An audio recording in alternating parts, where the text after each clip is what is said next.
90 days, that was the estimate. US intelligence agencies calculated that Iran's missile stockpile would be depleted within 3 months of sustained combat operations. The math seems straightforward. Iran had an estimated 5,000 ballistic and cruise missiles in inventory at the start of hostilities. They were firing an average of 50 missiles per day. At that rate, the arsenal would be exhausted by day 90.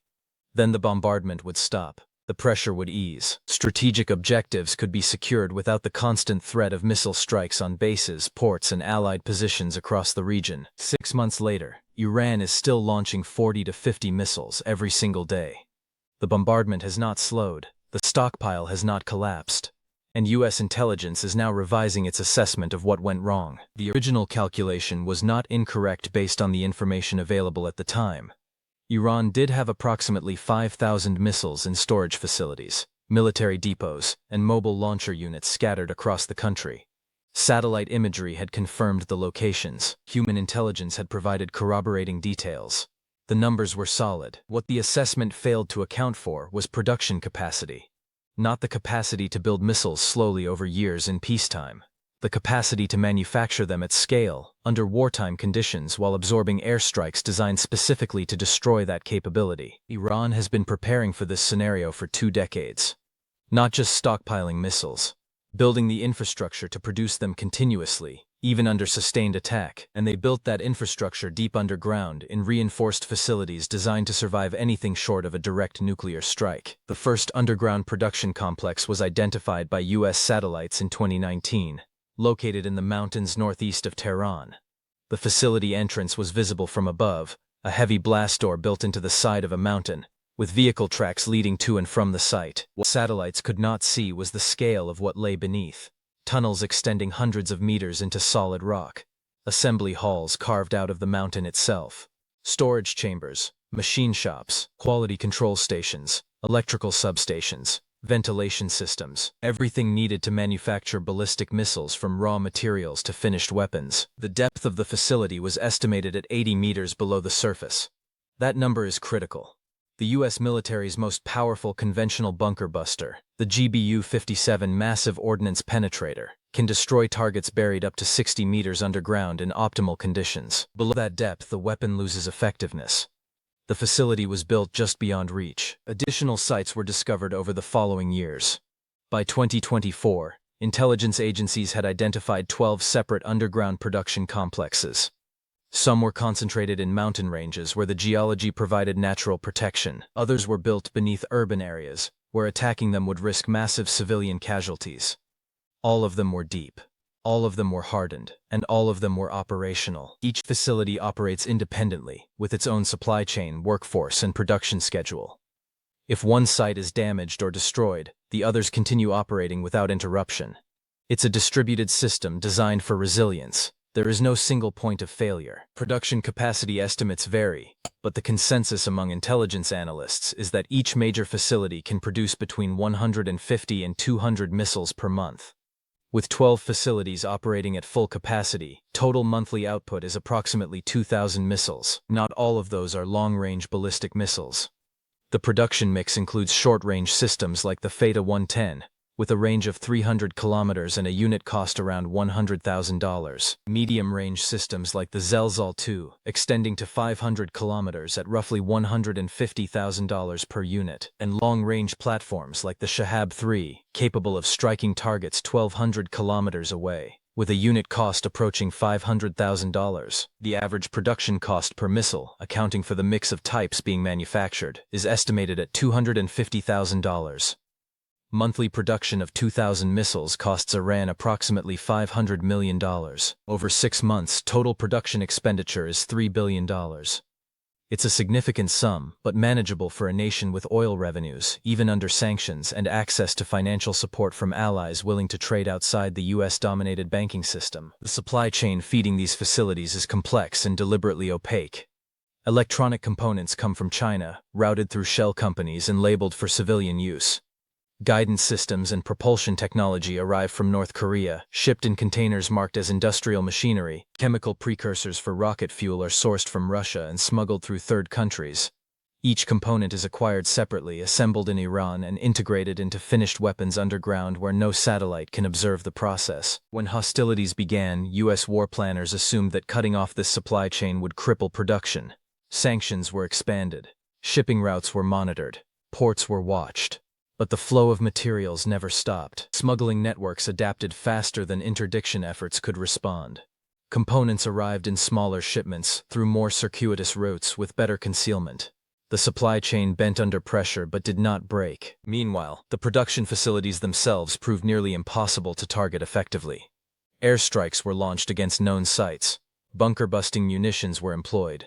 Some surface structures were destroyed. Some tunnel entrances were collapsed, but the deep production chambers remained intact. Clearing rubble and reopening a collapsed entrance took days, sometimes weeks, but it did not stop production. Backup exits were used. Workflows were rerouted. Within 72 hours of most strikes, the affected facilities were back online. Satellite imagery showed the results. Trucks continued arriving and departing from the sites. Electrical consumption remained steady. Thermal signatures indicated ongoing industrial activity. The facilities were damaged but operational, and every day they remained operational, they added to the stockpile. The math shifted.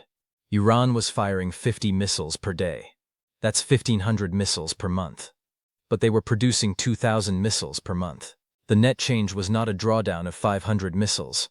It was an increase of 500 missiles. The arsenal was growing, not shrinking. By the third month of sustained operations, U.S. intelligence revised its depletion timeline.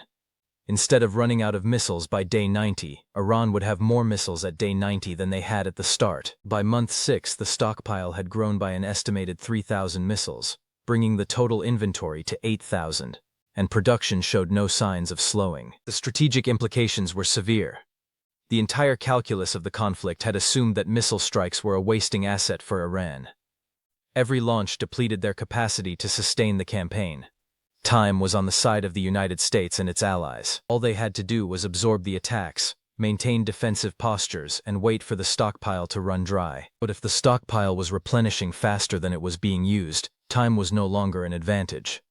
Iran could sustain missile operations indefinitely. Bases would remain under threat. Ports would require constant air defense coverage. Allied nations would continue demanding protection, and there was no clear path to ending the bombardment through attrition. Alternative strategies were considered. Could special forces infiltrate the production sites and sabotage them from within? Possibly, but the sites were heavily guarded, deep underground, and located in remote or densely populated areas. The risk of mission failure was high, and even a successful raid would only disable one facility out of 12. The others would continue operating. Could cyber attacks disrupt production systems? The facilities were not networked externally. They operated on isolated internal systems with no internet connectivity. Air-gapped networks are difficult to penetrate remotely. Physical access would be required, which brought the problem back to infiltration, with all the same challenges. Could tactical nuclear weapons be used to destroy the deepest facilities? Theoretically, yes. A low-yield nuclear bunker buster could reach depths conventional weapons cannot. But the political, strategic, and humanitarian costs of using nuclear weapons would be catastrophic. It was not a realistic option. The only viable approach was to continue conventional strikes and accept that they would degrade but not eliminate production capacity. Some facilities could be damaged enough to reduce output. Some supply shipments could be intercepted. Some workers could be killed or deterred from returning to the sites. But total destruction of the entire production network was not achievable with the tools available. Iran understood this.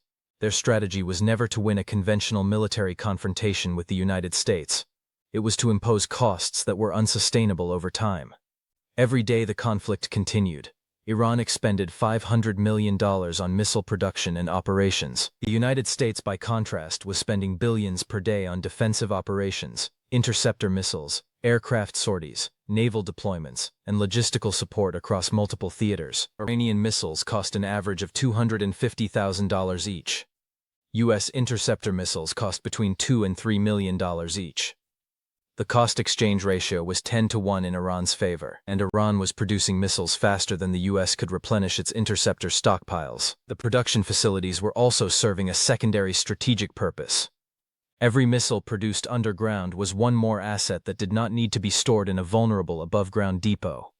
Traditional storage sites could be identified and destroyed. Underground production allowed Iran to manufacture weapons and move them directly to mobile launchers without ever exposing them to surveillance or attack during a storage phase. Mobile launchers compounded the problem. Iran operates several hundred transporter-erector launcher vehicles, capable of carrying missiles to firing positions, launching them, and relocating before counter-battery fire can arrive. These units move constantly, hiding in tunnels, under bridges, inside warehouses, and among civilian structures. Satellite coverage is extensive but not continuous. A launcher can move into position, fire, and displace within 30 minutes. By the time reconnaissance assets locate the firing position, the launcher is gone. This combination of underground production and mobile launch capability created a system that was extraordinarily difficult to suppress. Missiles were being made in facilities that could not be destroyed. They were being moved by launchers that could not be tracked continuously, and they were being fired at a rate that defensive systems could not sustainably counter. By month 4, the pattern was clear. Iran launched an average of 48 missiles per day. Some days saw concentrated barrages of over 100 missiles targeting specific installations.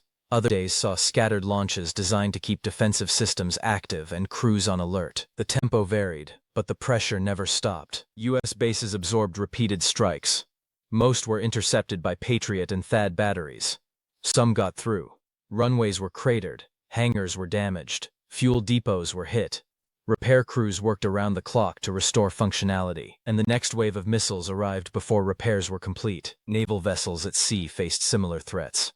Anti-ship ballistic missiles launched from mobile platforms along the Iranian coast forced carrier strike groups to operate farther from the littoral zone, reducing their ability to project air power inland. Destroyers equipped with Aegis systems intercepted incoming threats, but magazine capacity was finite. Every engagement brought the fleet closer to the point where ammunition would need to be replenished at sea, a slow and vulnerable process. Allied nations hosting U.S. forces demanded increased air defense coverage. Patriot batteries were spread thin across dozens of sites. Interceptor stockpiles were drawn down faster than production facilities in the United States could replace them. Contractors were authorized to increase output, but missile production is not something that scales quickly. Precision components, quality control, and testing requirements limit how fast new interceptors can be delivered. At current consumption rates, U.S. interceptor inventories would be critically low within 8 months. Iranian missile inventories, by contrast, would be higher than they were at the start of the conflict. The production facilities continued operating. Shifts ran 24 hours a day. Workers lived on-site in underground barracks, minimizing exposure to surveillance. Raw materials arrived in trucks that drove directly into tunnel entrances, unloaded and departed without stopping. Finished missiles were transported out the same way, moving immediately to launcher units waiting in concealed positions. Satellite imagery showed the activity but could not stop it. Airstrikes damaged surface infrastructure but left the deep chambers intact. Intelligence gathered targeting data, but there were no weapons capable of reaching the production floors 80 meters underground. Iran had built an arsenal that could not run dry. And 6 months into sustained combat operations, that arsenal was larger than it had ever been.